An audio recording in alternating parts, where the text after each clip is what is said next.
kersane akurat niku kula beto kerpean. Jadi otoritatif. Karena kalau dalam pendapat ulama, kalau seorang mubalek atau seorang ulama atau siapa saja kok ngomong tanpa teks itu dia tersangka sebagai musyarrek. Musyarrek itu menandingi syariatnya Rasulullah SAW. Dengan pikiran-pikirannya, dengan jargon-jargonnya. Jadi itu masalah besar kalau dalam tradisi ulama karena pikirannya tidak musalsal, tidak ada silsilahnya ila Rasulillah SAW. Makanya saya meskipun banyak orang percaya ngaji di mana-mana itu bawa kitab. Satu ya tadi niat ngerpek tadi supaya saya dulu masih ingat zaman di Sarang itu kalau tes itu banyak yang bawa kitab. Ketika ditanya, ini namanya ngerpek? Enggak Pak, mutolaah itu tanpa batas. Jadi mutolaah itu kapan saja. Yang agak kriminal itu kasus ujian nasional. Itu ada seorang guru SD. Ini kisah nyata, ingin membocorkan ujian apa? Nasional. Itu kan jelas kriminal itu. Si guru SD tadi berdalih gini, wong ujiannya mungkar nakir saja dibocorkan, apalagi ini ujian negara. Karena semua kiai itu kan mengajari kita marrobuka waman nabi, itu kan mengecewakan mungkar nakir, artinya kan membocorkan ujian. Singkat cerita kiai tadi itu, guru tadi, kalau nggak percaya tanya Gus Bah. Akhirnya rombongan guru SD tanya ke saya, apa betul Gus ujian boleh dibocorkan? Analoginya kiai-kiai bocorkan ujiannya siapa? Mungkar nakir. Karena saya ya NKRI harga mati, saya bilang tertawa-tawa. Kalau saya jawab nggak kriminal dimarahin polisi. Kalau saya jawab kriminal, analoginya dengan mungkar nakir memang yang membocorkan itu apa? Nggak usah diteruskan, kalau saya bilang boleh nanti jadi kriminal. Dan agama ini adalah analogi itu kias. Sehingga saya di sini insya Allah serius sekali membawa makalah mukjizatnya Quran. Kenapa demikian? Memang saya merasakan dan semua yang hadir di sini pasti merasakan bahwa mukjizatnya Quran itu luar biasa. Sehingga kita satu-satunya umat yang nggak ditunggui Rasul, tapi kualitas iman kita insya Allah menyamai periode-periode sahabatnya Rasulullah SAW. Tapi syaratnya tadi ya, dengan pikiran yang sama, dengan teks yang sama, dengan rasa yang sama, dengan kejiwaan yang sama. Caranya gimana supaya sama? Kita harus terus membaca teks. Teks itu mengingatkan kita. Misalnya begini, yang dikatakan mukjizat itu kan sesuatu dahsyat yang dalam nalar manusia itu nggak mungkin terjadi. Misalnya ontanya Nabi Soleh keluar dari batu besar, itu kan satu peristiwa yang akal manusia tidak sampai. Begitu juga tongkatnya Nabi Musa membelah Laut Merah, yang akal manusia itu tidak sampai. Tapi pikiran itu menurut mazhab kita yang waras ini, saya ulang lagi, kita yang waras itu pikiran kriminal, itu salah. Saya ulang lagi ya, kita semua kan umatnya Rasulullah SAW. Semoga benar-benar umatnya Nabi, bukan Islam yang kumat. Karena orang Islam itu pilihannya hanya dua, kalau nggak bersatu semat Islam ya Islam yang kumat. Kumat itu agak gitu, namanya kumat dalam bahasa Jawa. Begini, saya ulang lagi ya. Yang dikatakan mukjizat itu amrun khariqun lil adat, sesuatu yang luar biasa. Kemudian dalam tanda kutip yang manusia itu tidak mampu, sehingga itu dikatakan mukjizat. Seperti tongkatnya Nabi Musa dan untanya Nabi Nuh yang keluar dari batu apa? Besar. Kalau kalian ingin jadi wali, pikiran seperti itu tidak akan jadi wali. Gagal itu di KPU gagal. Jadi nggak usah sampai MK, di KPU sudah gagal. Kenapa demikian? Pertanyaannya begini. Memangnya sesuatu yang wajar kita lihat keseharian itu dalam kemampuan manusia? Saya ulang lagi, memangnya sesuatu yang biasa saja, yang normal saja itu dalam kemampuan manusia? Enggak juga kan? Manusia bisa enggak bikin unta? Yang wajar saja, yang lewat indukan, bisa enggak? Enggak kan? Manusia bisa bikin laut enggak? Enggak kan? Jadi kalau mukjizat itu dengan definisi sesuatu yang manusia tidak mampu, memangnya keseharian alam ini manusia mampu? Enggak juga kan? Nah, karena agama Islam dengan logika itu Rasulullah SAW menolak mukjizat yang seperti itu. Ya menolak mukjizat yang seperti itu. Makanya saya bilang pikiran pertama tadi itu kriminal karena itu ditolak oleh Rasulullah Shallallahu Alaihi Wasallam.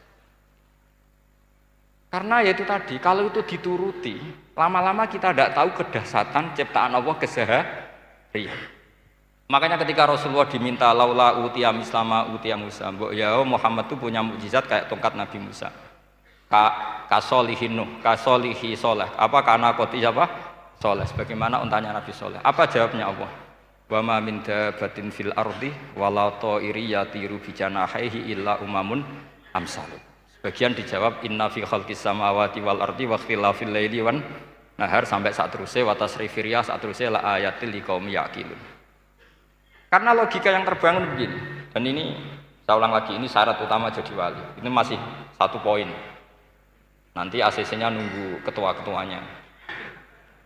Tapi kamu jangan bayangkan wali itu kayak Sunan Kudus tunda. Jadi kalau kamu jadi wali itu maknanya kullu mukminin waliyullah itu diikhyakan banyak. Setiap mukmin itu walinya Allah. Tapi maknanya gini, waliyullahi wong sing bisa akeni Allah. Itu jadi enggak usah dimaknani kekasih Allah. Ya. Jadi karena dalam bahasa Arab itu waliyul yatim adalah orang yang kasihan sama anak yatim sehingga diurus segala keperluannya. Perempuan yang perawan punya bapak namanya apa? Wali. Artinya si bapak sayang sama putrinya disebut apa? Wali. Jadi nanti kalau kamu jadi wali dengan makna yang tadi kullu mukminin waliyullah. Setiap mukmin adalah orang yang dikasihani Allah. Dan insya Allah semua kita masuk, paham ya? Ya enggak wali songo itu baru maknanya waliyullah sing disayang Allah. Kayaknya kita belum daftar yang ke situ nanti itu. Ada urutannya. Saya ulang lagi ya. Kalau kita mengakui kudrohnya Allah nunggu mukjizat, yaitu nunggu tongkatnya Nabi Musa membelah Laut Merah, nunggu ada unta keluar dari batu, maka itu kecelakaan besar dalam tauhid, kecelakaan besar dalam kesaksian kudratullah. Kenapa? Karena alam yang kita lihat keseharian juga tidak dalam kemampuan kita. Alam yang kita lihat keseharian juga tidak dalam kemampuan kita.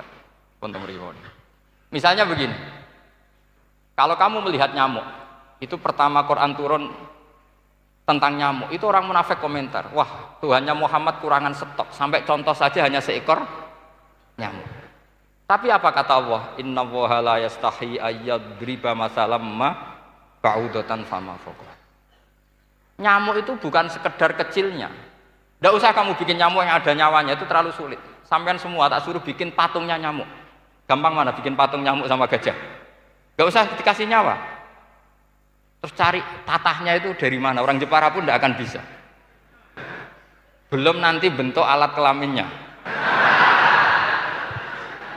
belum nanti uratnya alat kelamin, belum nanti punya jantung, jantung punya urat, jantungnya nyamuk juga punya kuman, kumannya juga punya organ tubuh, organ tubuhnya punya urat. Apa itu tidak lebih dahsyat ketimbang tontonan mukjizat yang diperagakan para nabi-nabi sebelum Rasulullah Shallallahu Alaihi Wasallam? Maka sebetulnya ketika Quran saya katakan mukjizat ila yaumil qiyamah adalah pertunjukan Allah bikin nyamuk. Innallaha la yastahi ayyadriba mathalam ma ba'ud. Itu bagi orang alim percontohan nyamuk itu lebih dahsyat ketimbang percontohan mukjizat Nabi Musa membelah Laut Merah, juga lebih dahsyat ketimbang pertunjukan Nabi Soleh ketika mengeluarkan unta dari apa? Batu. Dong, jelas nih ya. Maka umat Rasulullah, terutama ulamanya harus ngomong seperti ini terus. Dengan cerita seperti ini, maka Quran jauh lebih dahsyat. Makanya mukjizatnya Quran tanpa apa? Batas. Jelas ya. Makanya kita harus bertobat secara masif, mengatakan kedahsyatan adalah nunggu sesuatu yang khariqun lil ada, bahwa yang kita lihat keseharian adalah semua di luar kemampuan kita. Lah kita ini kan keliru, yaitu tadi, wah onta keluar dari apa? Batu. Laut Merah terbelah, ini dahsyat, manusia tidak akan mampu. Memangnya manusia pernah mampu bikin laut? Memangnya manusia pernah mampu bikin nyamuk?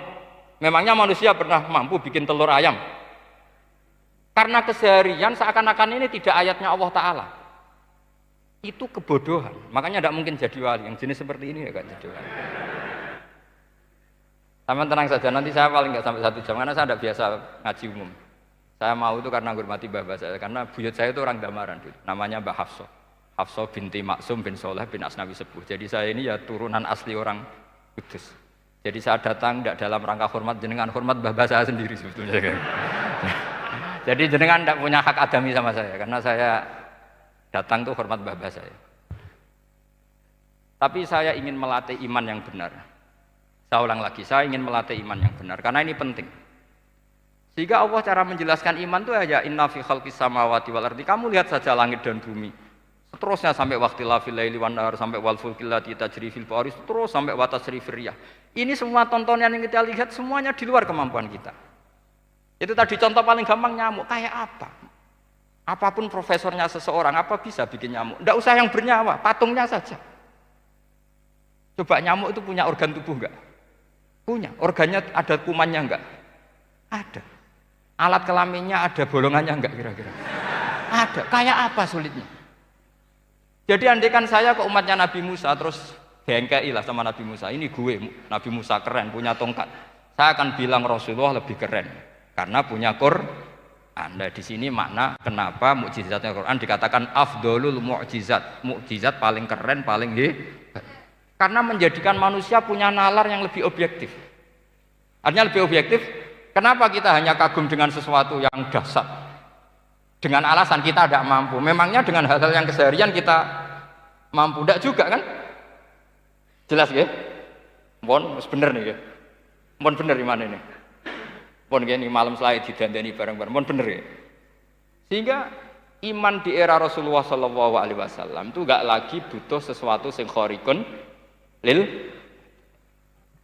Kedua pertimbangannya Rasulullah Muhammad SAW, mukjizat yang khariqun lil adat itu resikonya lebih tinggi untuk tidak abadi. Nanti saya bacakan takbirnya. Misalnya tongkatnya Nabi Musa itu hanya disaksikan oleh orang yang di era itu pun yang kebetulan menyaksikan. Saya ulang lagi ya, resiko mukjizat mahsusah istilahnya, mukjizat yang bisa dilihat dengan indera, itu resikonya hanya dilihat orang yang di saat itu menyaksikan. Gimana? Ini prosedur agak gaul nih. Nggih peci, mboten. Terus gimana? Oke.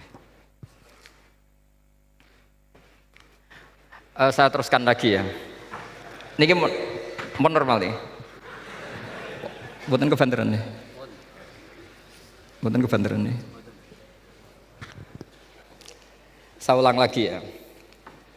Jadi yang dikatakan mukjizat itu seringnya kan dikasih definisi satu pertunjukan yang di luar kemampuan manusia. Sehingga tongkat Nabi Musa membelat laut merah disebut apa? Mukjizat. Ontanya Nabi Soleh keluar dari batu disebut apa? Terus lucunya disebut alasannya karena manusia tidak mampu. Memangnya manusia mampu bikin onta normal yang lewat indukan? Mampu enggak? Enggak.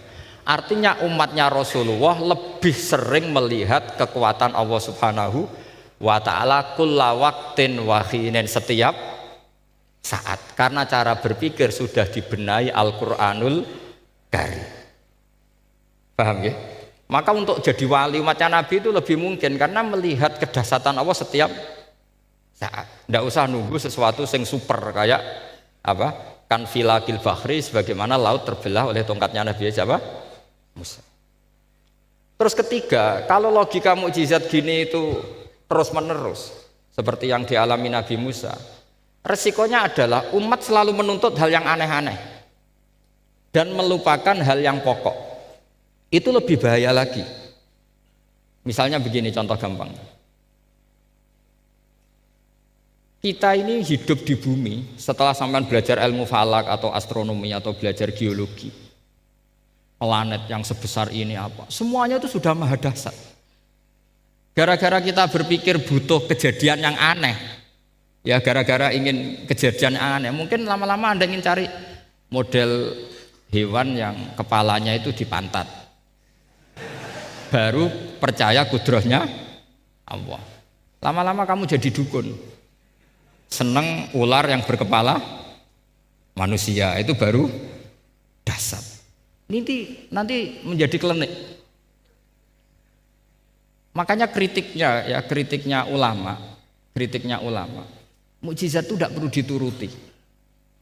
Karena kalau dituruti itu bahaya bagi kelangsungan kenormalan kita. Makanya kata Abdul Hamid Khan, termasuk kitab yang saya kagumi, kata beliau begini, yang menjadikan orang kafir adalah dia nganggep kudrohnya Allah Ta'ala itu bergantung sesuatu yang dahsyat. Dia nggak sadar bahwa keseharian dalam hidupnya semuanya pertunjukan kudrohnya Allah Subhanahu wa Ta'ala. Kayak tadi, saya contohkan nyamuk tadi. Inna woha la yastahi ayyadriba masalam ma. Terus terusannya ba'udotan fama fokwa. Kayak apa susahnya bikin nyamuk?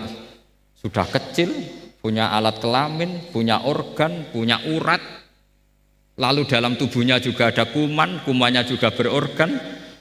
Kebayang nggak Anda bikin seperti itu? Enggak.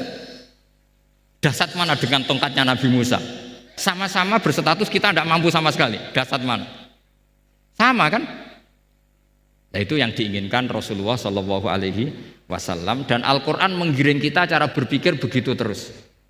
Sehingga Quran cukup menghentikan wa ma min dabbatin fil ardi wala ta'iri yatiru bi janahaihi illa umamun amsalukum. Sebetulnya burung yang setiap hari terbang, yang setiap hari lewat Anda, itu semuanya bukti kekuasaan Allah Subhanahu wa Ta'ala. Tidak usah nunggu kejadian-kejadian super dahsyat. Terus keempat, korbannya para kiai, termasuk saya. Jadi nanti kalau saya tidak bisa haji terbang, wah tidak kiai, tidak bisa terbang.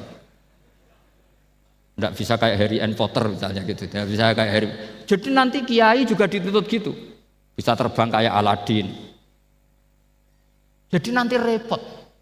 Semua kebenaran agama bergantung pimpinannya ini punya kedahsyatan-kedahsyatan itu.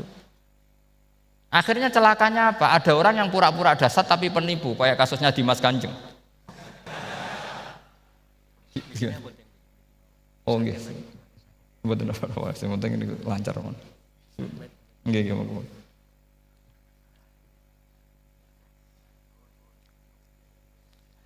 Jadi makanya nanti itu saya akan memberi penjelasan tentang apa? Mukjizatnya Al-Qur'an, kenapa disebut mukjizat paling apa? Dahsyat. Ini saya bacakan teks ya, teks pokoknya ya supaya sampean tahu. Ini tabaruk sama Imam Bukhari ya. Redaksi yang diriwayatkan Imam Bukhari, qala Nabi sallallahu alaihi wasallam, ini ikut kitab Fadhailil Quran. Ma minal anbiya'i nabiyyun illa u'tiya minal ayat ma misluhu amana alaihil bashar. Wa inna ma kana alladhi utituhu wahyan awhahu wa ilayya fa arju an akuna aktsarahum tabi'an yaumal qiyamah. Jadi semua nabi punya mukjizat, yang lewat mukjizat itu orang dipaksa iman. Karena dahsyat tadi, saking dahsyatnya terus cocok tidak cocok itu percaya. Tapi kata Rasulullah, mukjizat saya itu berupa wahyu, yaitu Al-Quran, dan saya berharap dengan mukjizat itu saya adalah nabi paling banyak pengaruhnya yaumal qiyamah. Maknanya paling banyak orang yang iman. Terus di sini dikomentari oleh syarehnya ya, oleh penyarahnya yaitu Ibnu Hajar Al-Asqalani. Ya saya baca Arabnya saja. Sampean harus pura-pura paham jadi keren. Jangan minta saya terjemah nanti harus pura-pura paham. Bagus kok, mantas sabah bi qaumin fa huwa minhum. Jadi bergaya orang kaya ya dikira apa? Kaya. Bergaya ulama ya dikira apa? Ulama. Nanti bergaya wali juga dikira wali. Saya baca ya, ini luar biasa menurut saya. Al makna annal mu'jizati al madiyata kanat khissiyatan tusyahadu bil absor kana qoti soleh wa asa Musa wa mu'jizatul Qur'ani tusyahadu bil basirah. Jadi kayak tadi, kedahsyatan tongkat Musa itu karena apa? Laut kok bisa dibelah sebuah tongkat, itu aneh. Kalau maknanya aneh adalah di luar kemampuan manusia, nyamuk lebih aneh. Kayak apa susahnya bikin organ apa? Nyamuk yang sekecil itu. Artinya bedanya apa? Tongkatnya Nabi Musa dengan pertunjukan nyamuk yang sama-sama mengarah satu titik, yaitu mengakui absolutisme kudrahnya Allah Subhanahu. Sama enggak? Sama. Sehingga umatnya Rasulullah tidak perlu ditunggoni mukjizat simsalabim. Cukup penalaran akal. Ini namanya basirah apa? Basirah. Nggih jelas ya? Mohon sampean ra usah kepen roh tongkatnya Nabi Musa toh. Cekap melihat apa? Nyamuk. Ya sudah bagus, sudah maju, sudah keren. Ya jelas ya. Li'annal ladzi yusyahadu bi'ainir ra'si yang qaridu binqiradi musyahidihi walladzi yusyahadu bi'ainil aqli baqin yusyahiduhu kullu man jaa ba'dal awwali mustamirron. Sesuatu yang dipertontonkan lewat sesuatu yang fisik kayak tongkat Nabi Musa, itu yang percaya langsung tentu yang melihat. Setelah itu ada yang percaya, ada yang enggak. Bisa saja itu hoax, bisa saja macam-macam. Tentu yang nggak percaya tentu salah ya, kita sepakat. Tapi tetap saja yang nggak menyaksikan itu bisa saja nggak percaya, paham ya? Tapi logika kedahsyatan nyamuk, siapapun yang punya nalar percaya. Artinya giringan Al-Quran untuk melihat mukjizat itu kedahsyatan Allah bikin nyamuk itu abadi ila yaumil kiamah. Dan siapapun yang waras akan ikrar dan tetap menyaksikan, karena insya Allah ada nyamuk terus ila yaumil kiamah. Itu kan teman tidur kita, paham? Makanya kamu kompromi dengan nyamuk. Sekali-kali jangan dicablek. Ini ayatnya Allah. Ya bila perlu dicium, dielus-elus gitu. Karena saya yakin yang hadir di sini andekan melihat tongkatnya Nabi Musa kira-kira dilus-elus enggak? Kira-kira? Andekan loh, kamu punya kesempatan melihat tongkatnya Nabi Musa, gimana? Dilus-elus, dikai mori. Jika kembang 7 taman kan gitu. Tapi kenapa nyamuk tidak kamu begitukan? Toh sama-sama ini ayatnya Allah yang luar biasa. Makanya ini ngaji di sini saya ulang lagi, sama tidak perlu merasa punya hak adami sama saya, karena saya memang buyut saya kandung itu orang Gamaran, namanya Mbah Hafsah. Hafsah itu binti Maksum bin Soleh bin Asnawi Sepuh. Jadi saya ini termasuk turunan beliau yang keluar dari Kudus di Rembang. Karena mbah saya kandung itu sepupunya Mbah Sahal ya, sama Mbah Sahal ibunya Badiah ya putrinya Mbah Hafsah ini. Kalau ibu saya namanya Sofiyah ya putrinya Mbah Hafsah ini. Jadi kenapa saya cerita ini ya, memang Quran sudah terang-terangan ngendikan dzurriyatam ba'duhan apa mimba. Jadi kekuatan dzurriyah itu luar biasa. Jadi kita menjaga harkat dan martabat para leluhur supaya ilmu ini terjaga. Jangan marisi gayane tok, mbah alim terus putune pedita-pediti gak alim terus gak keren, menurut saya itu malu itu. Jadi marisi itu ya kalau putunya orang alim ya alimnya, jangan marisi mulyane. Engko ora alim terus mulya tok gelem dicucup itu gak keren menurut saya. Niru alimnya dulu baru sama-sama dicucup itu baru betul, paham ya? Jadi ada aturannya lah. Saya teruskan. Sehingga Quran kalau menggiring mukjizat ketika Rasulullah SAW dituntut kafir Mekah, kita tahu kan mereka nuntut apa misalnya? Lan nu'mina laka hatta tafjura lana minal ardi napa yam bu'a au takuna laka jannatum min nakhili wa inabin fatufajjiral anhara khilalaha napa tafsira au tusqitas samaa kama za'amta alaina kisafan au ta'tiya billahi wal malaikati qabila au yakuna laka baitum min zuhrufin au tarqa sama. Masih mereka bilang gini, walan nu'mina liruqiyika hatta tunazzila alaina kitaban naqra'u. Mereka nuntut tuh, Muhammad saya percaya kamu Rasul, tapi syaratnya Mekah yang tandus sulap jadi kota yang subur makmur, menjadi jannat subur makmur. Atau begini saja Muhammad, kalau kamu gelo sama saya mangkel karena kita ada iman, turunkan saja azab. Kisafah minas sama, turunkan saja azab. Atau begini Muhammad, kamu kan bilang utusan Allah, kamu datang saja bersama Allah digandeng gitu. Digandeng terus sama Allah diangkat tangan kamu, dimaklumatkan kalau kamu rasulnya. Au ta'tiya billahi wal malaikati qabila. Karena mereka dengan logika yang salah. Yang dikatakan mukjizat itu sesuatu yang seperti itu. Artinya kalau kamu berpikir mukjizat yang seperti itu, berarti Anda turunan kafir Quraisy. Anda turunan apa? Kafir Quraisy. Maka gak boleh berpikir mukjizat seperti itu.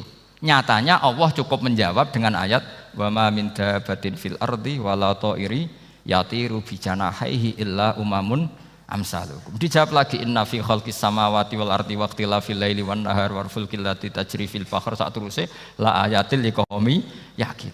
Semudah itu kita iman kedahsyatan kudrahnya Allah. Cukup melihat kerbau. Kok bisa ya jaga populasinya? Padahal tidak pernah dia seminar cara jaga populasi. Nyatanya tetap terjaga. Tanpa lamaran ya bisa jaga keturunannya.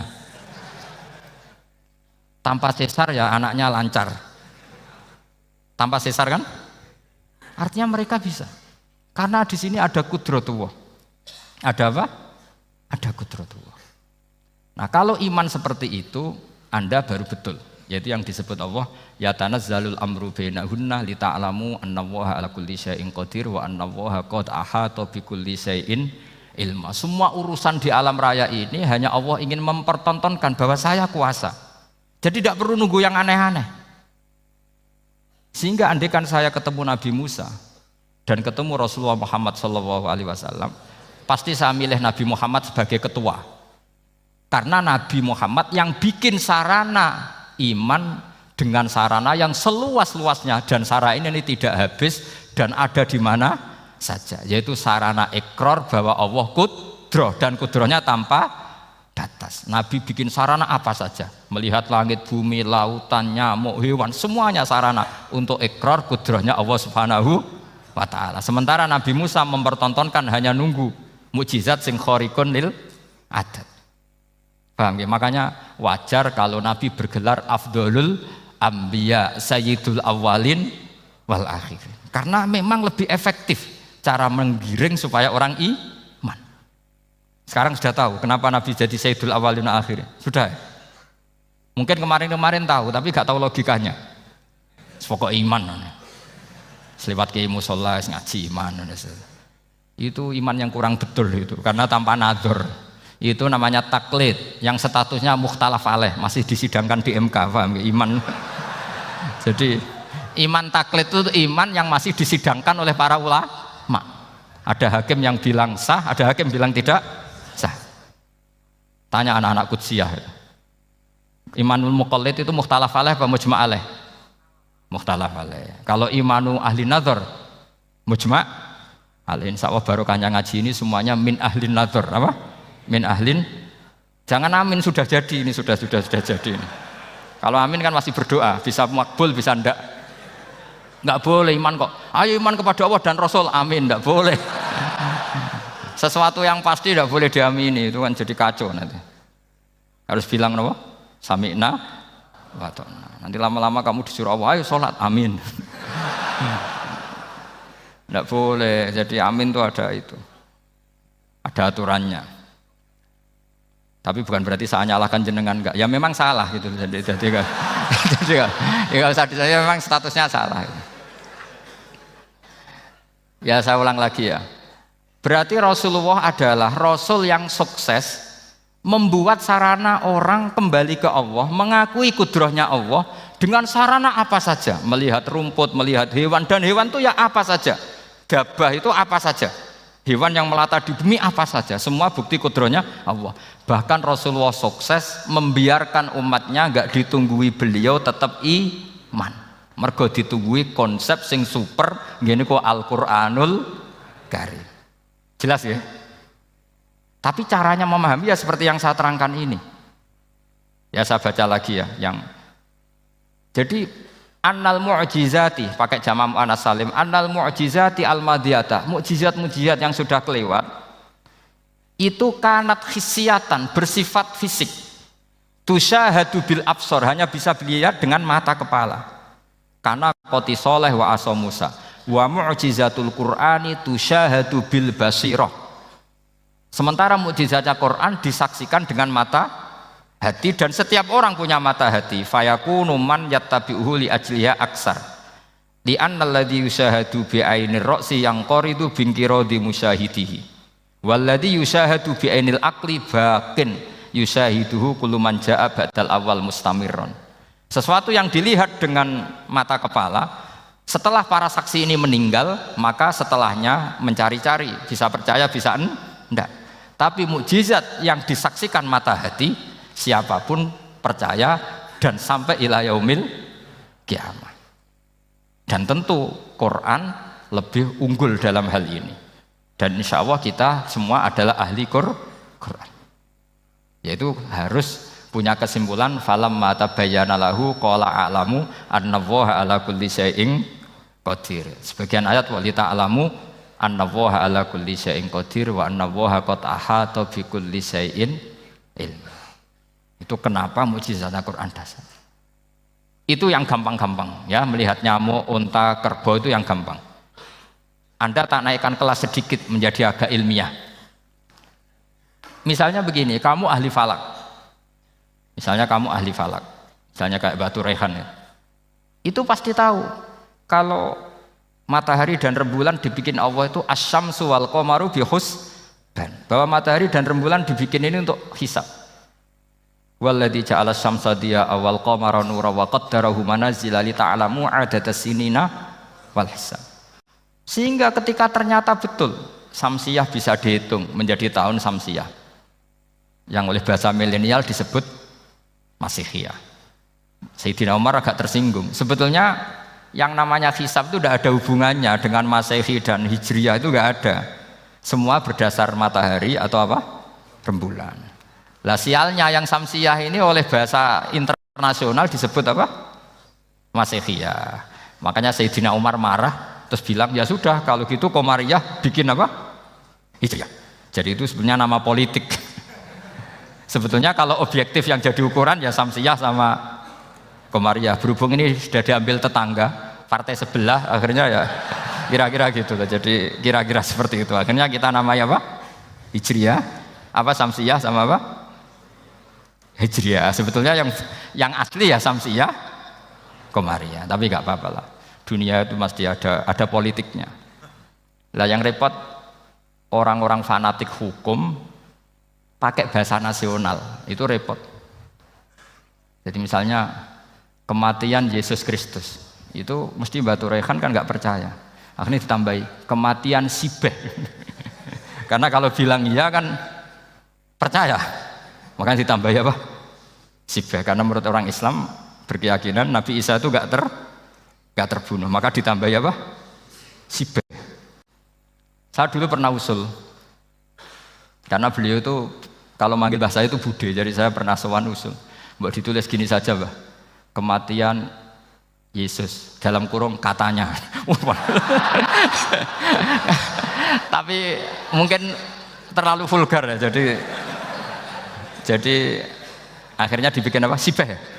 Di kalender Kudus kan apa? Sibeh ya, ditambahi Sibeh. Ya nggak apa-apa lah, yang penting keyakinannya masih benar gitu. Jadi masih benar. Kalau usulan saya terlalu ekstrim, masa dikasih apa? Katanya. Ya karena memang begitu kan, kita berkeyakinan Nabi Isa itu nggak terbunuh. Wa ma qataluhu wa ma sholabuhu walakin syubbihalahu. Jadi ini saya teruskan. Ini paling masih seperempat jam ini. Kalau kelamaan sampai dolim itu ganggu kiai lama-lama. Gitu. Saya tadi sudah bilang sama panitia, orang Indonesia itu nggak sopan. Kalau suka kiai itu didatangkan, itu agak masalah sebetulnya. Dalam etika itu masalah. Kalau seneng kiai ya sowan ngaji, jangan sowan di dalam, itu ganggu ya. Sowan ngaji saja. Dulu Imam Malik itu anaknya raja itu, Imam Malik itu seangkatan dengan Harun Ar-Rasyid. Makanya jangan berharap kalau saya gampang diundang. Bukan karena saya sombong, memang etikanya seperti itu. Jadi Imam Malik diminta datang ke istana untuk ngajar anak-anaknya Harun apa? Ar-Rasyid. Masyhur Imam Malik tersinggung terus kata bilang, al ilmu yu'ta la ya'ti. Ilmu itu disowani bukan sowan. Akhirnya Harun Ar-Rasyid minta anak-anaknya datang ngaji ke Imam Malik. Itu anak presiden. Imam Malik berani. Al ilmu yu'ta la ya'ti. Tapi kalian beruntung karena saya hormat sama mbah-mbah saya di sini. Wong makom buyut saya itu ya berarti apa ya? Selatannya makamnya saya Ja'far Shadiq itu di situ kan ada makamnya Mbah Soleh, Mbah Maksum, itu mbah-mbah saya. Makanya dulu saya ngaji di sini lama di Damaran itu. Maksudnya lama itu ya mungkin setahun. Karena saya memang mulai kecil di Sarang, sampai sekarang saya masih ngajar di Sarang. Tapi dulu cukup ya, karena saya kesini sudah hafal Quran, jadi hanya setor setiap hari satu juz, jadi cepat lah. Saya tidak punya masalah ingatan, alhamdulillah, jadi cepat hafal. Saya terangkan lagi ya, ini penting ya, masalah mukjizatnya Quran. Selama ini orang tuh mau bilang tok, mukjizatnya Quran itu dahsyat, tapi nggak bisa menerangkan. Itu masalah. Makanya kita harus bisa menerangkan mukjizatnya Al-Quran dahsyat itu apanya. Yaitu tadi, tongkatnya Nabi Musa hanya disaksikan oleh orang yang di era itu. Toh tujuannya mukjizat adalah diakui kemudian orang menjadi iman. Lalu Rasulullah SAW beliau sudah intaqala ila rafiqil a'la. Tapi konsepnya Quran menjadikan orang yang enggak ditunggui beliau tetap iman ila yaumil kiamah. Itu yang maksud fa'arju an akuna aktsarahum tabi'an yaumal kiamah. Mukjizat saya itu cukup Quran kata Nabi, dan dengan mukjizat itu orang akan iman ila yaumil kiamah. Caranya seperti ini. Karena tadi sedahsyat-dahsyatnya mukjizat tujuan utama orang terdikte supaya ikrar ngakui kudrohnya Allah. Lah ngono kok ngenteni tongkat sakti lah opo? Cukup deloknya mau. Paham nggih? Jelas ya? Alhamdulillah mau naik kelas ini sudah benar ini sudah benar. Terus kedua begini, kedahsyatan Quran lagi. Quran itu bisa merunut, mentartibkan logika. Bahkan logika ini logika yang universal. Siapa saja merasakan logika itu. Misalnya begini. Dulu orang kafir itu punya Tuhan banyak. Tentu yang dipertuhankan ya mana? Yang dipertuhankan itu banyak. Karena pikiran mereka urusan banyak, problem banyak, ya Tuhannya harus banyak. Ada BPKB 3D kan, istri cerewet macam-macam lah itu kan. Problemnya banyak, maka Tuhannya harus banyak. Karena Tuhan itu maknanya penyelesai masalah. Sehingga kalau masalahnya banyak, Tuhan harus banyak. Ketika Rasulullah membawa konsep satu Tuhan, mereka janggal. Makanya mereka bilang, aja'alal alihata ilaha wahida inna hadza lasyai'un ujab. Masa Tuhan satu? Ini aneh, nggak bisa. Tuhan harus banyak, karena masalah kita banyak. Itu terpatri, di otak mereka terpatri. Lalu Nabi dengan santai diajari Allah menerangkan, andaikan kalian punya majikan banyak dan perintahnya beda-beda, kamu suka enggak? Ya enggak suka, mat, enggak enak. Punya majikan banyak itu udah enak. Milih mana majikan banyak sama satu? Satu aja, mat. Tuhan kamu adalah majikan kamu. Kalau banyak kamu bingung. Ya mat, satu aja mat. Itu segampang itu. Jadi menggiring, Tuhan itu kan bos kita, tuan kita. Kalau banyak berarti yang memerintah kita banyak, dan bisa konflik bos-bos kita ini karena berebut anak buah tadi. Akhirnya mereka, kalau kamu punya majikan banyak dan perintahnya beda-beda, semuanya minta dilayani, kamu pusing enggak? Ya pusing, mat. Minta mana? Majikan banyak sama satu? Satu saja Muhammad. Ya Tuhan kamu adalah atasan kamu, maka harus satu. Mereka faham. Oke, mat, Tuhan satu. Itu yang dimaksud darabawu matalar rajulan fihi syuraka mutasyakisuna wa rajulan salamal lirajul hal yastawiyani masalah. Langsung alhamdulillah. Karena mereka yang paling bodoh pun faham dengan logika itu, faham. Kalau Tuhan banyak, perintahnya banyak, kita repot. Maka Allah bikin satu masalan, yaitu rajulan fihi syuraka mutasyakisuna wa rajulan salamal lirajul. Satu lelaki, satu bos, satu perintah. Kayak apa mudahnya Allah. Kemudian mereka tetap menuhankan Lata, Hubal, dan Uzza. Karena mereka dipertuhankan. Sebenarnya nggak pernah Tuhan, tapi dipertuhankan. Allah memberi contoh itu sederhana sekali. Wa daraballahu mathalan rajulaini ahaduhuma abkam la yaqdiru ala syai'in wa huwa kallun ala maulah aina ma yuwajjihu la ya'ti bi khair hal yastawi huwa may ya'muru bil adl. Kata Rasulullah, Lata itu menurut kamu apa? Ya Tuhan kami. Muhammad, Hubal ya Tuhan kami. Uzzah ya Tuhan kami. Lalu kalau mereka kotor ya saya mandikan. Kalau hidungnya coplok ya saya tata. Terus kata Rasulullah begini, kamu mau enggak punya budak atau pembantu yang buta, tuli, bisu? Kamu mau enggak punya pembantu? Pembantu loh ya, pembantu itu budak zaman dulu. Kamu mau enggak punya pembantu yang buta, yang tuli, yang bisu? Wah gak doyan, mat. Gak apa pembantu ngono. Lah pembantu saja kamu enggak mau yang gitu, kok malah punya bos begitu? Orang yang tuli, yang bisu, yang kopok, jadi pembantu saja nggak layak, kok malah jadi pangeran. Paham ya? Arca dan berhala itu kan nggak bisa apa-apa. Kamu mau gaji ngasih THR pembantu yang kopok, bisu, picek, mau? Wong jadi pembantu saja nggak sah, kok mau jadi apa? Tuhan atau jadi majikan? Jadi Allah bikin contoh gampang sekali. Wa daraba mathalan rajulaini ahaduma abkam la yaqdiru ala shay'in, enggak bisa apa saja. Wa wakallun amala maulah, anane ngrepoti tok. Ainama yuwajjihu la yati bi khair. Mudah sekali. Akhirnya mereka berbondong-bondong iman karena logikanya ditata oleh logika Al-Qur'an. Makanya agama ini sebenarnya nggak pernah datang dengan kekerasan, itu tidak pernah. Bil hujjah, dengan argumentasi. Itu disebut qul falillahil hujjatul balighah. Nah, sekarang orang rapati soal argumentasi, senengane neror.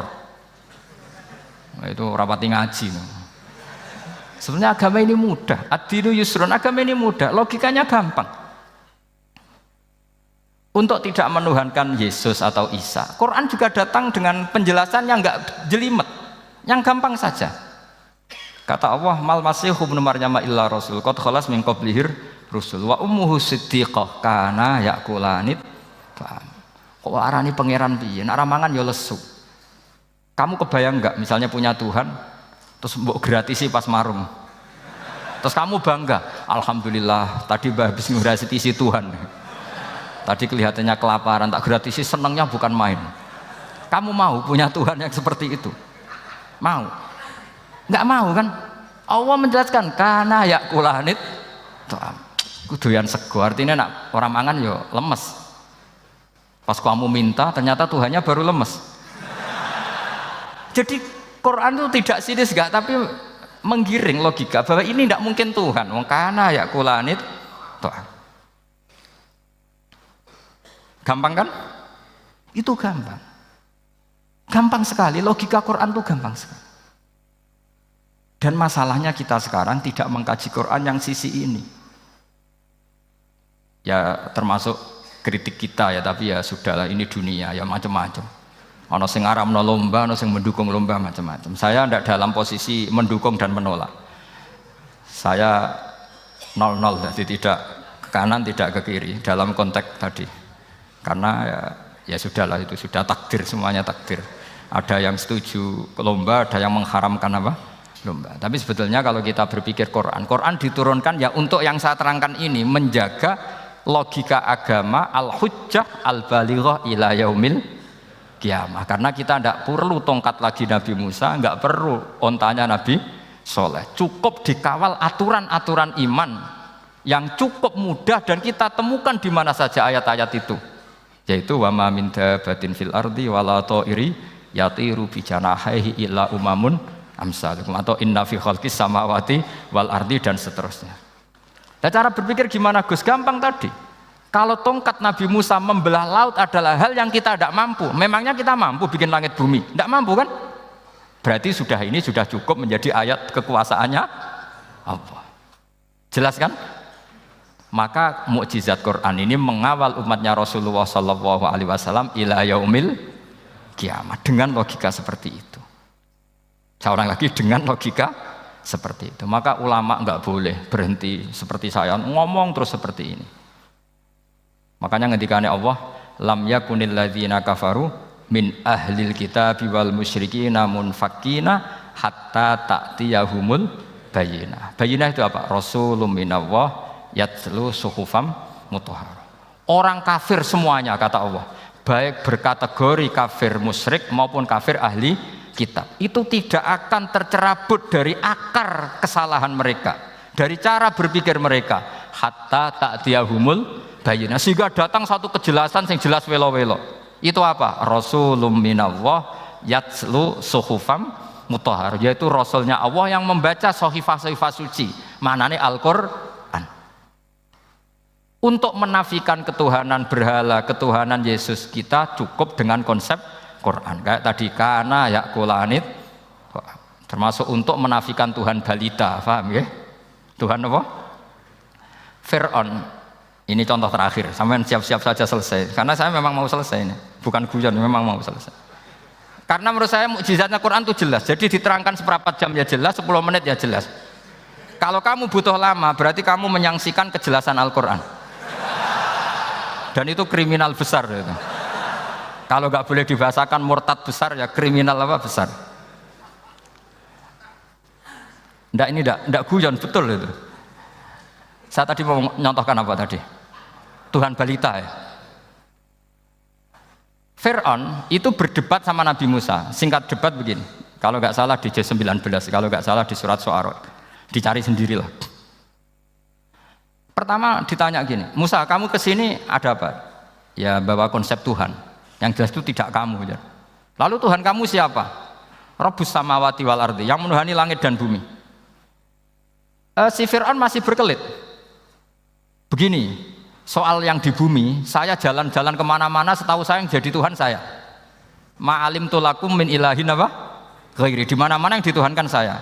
Soal kemungkinan di langit begini, tunggu saya. Terus di Haman dipanggil. Ya Haman ibnili sarhal ali abluhul asbab as-samawati fa'attali'a ila ilahi Musa. Haman, bikinkan piramida yang tinggi. Saya mau lihat Tuhannya Musa, apa betul ada? Padahal andaikan terjadi piramida kan Tuhan pun nggak bisa dilihat. Wong sampean yang wali saja tidak bisa melihat. Wali tadi yang sing disakeni Allah tadi itu aja nggak bisa melihat. Apalagi Fir'aun. Akhirnya Nabi Musa sadar bahwa logika itu tidak masuk ke Fir'aun, nggak masuk. Padahal ada pengawalnya banyak. Dan karena semua nabi fatona itu ibarat mobil ganti gigi, ganti argumentasi. Gini saja, yang menuhani leluhur kamu, mbah-mbah kamu, itu sontak kaget Fir'aun. Pengawalnya ya kaget. Oh iya, kalau Fir'aun ini Tuhan, mbah-mbahnya tanpa Tuhan. Kan Tuhannya datang terlambat.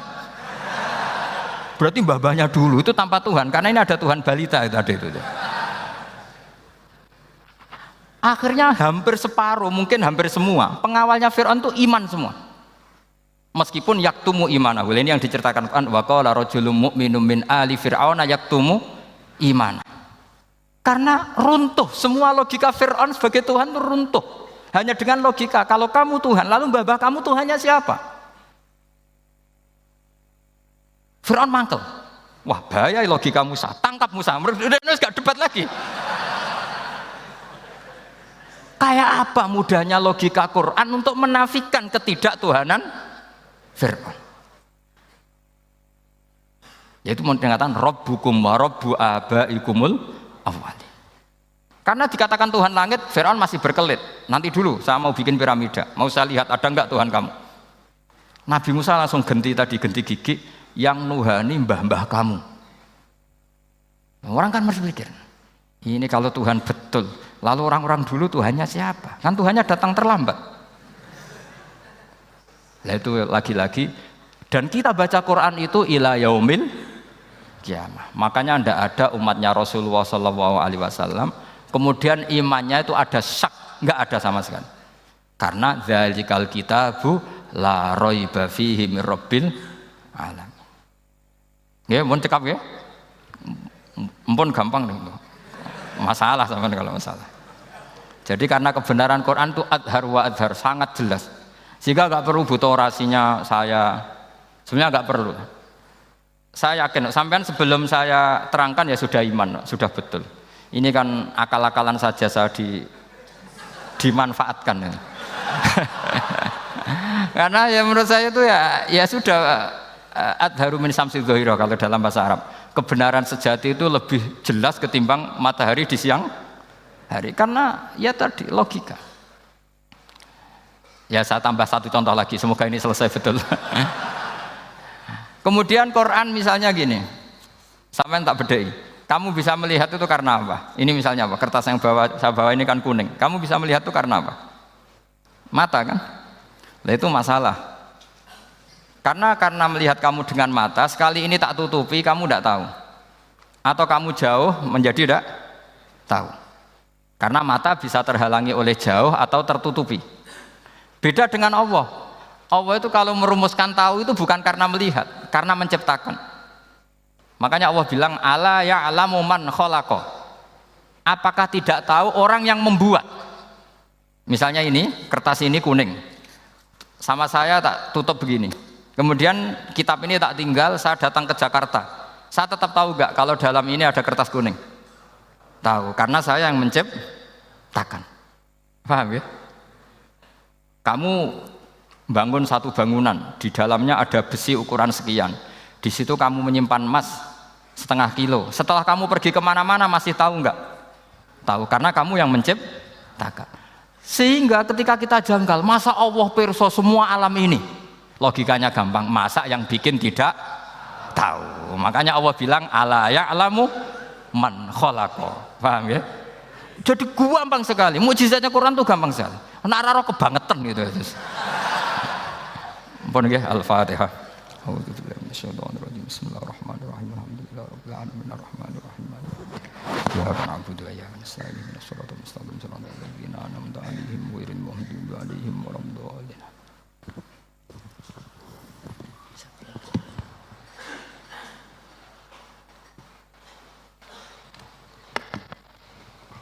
Yang doa siapa?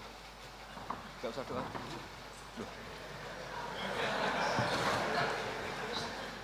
Kalau doa itu sunatnya khufyah rahasia, jadi tidak bisa mik. Bismillahirrahmanirrahim. Wala alihi washabbihi baraka sallam. Wa ja'alna mutahabbina fika mutanasina mutanasina fika mutabayyina. Waj'alna ya Allah ma yaqumu bi hadhihi al-amri ila kalimat imma tuna fi hadhihi al-kalimat. Rabbana atina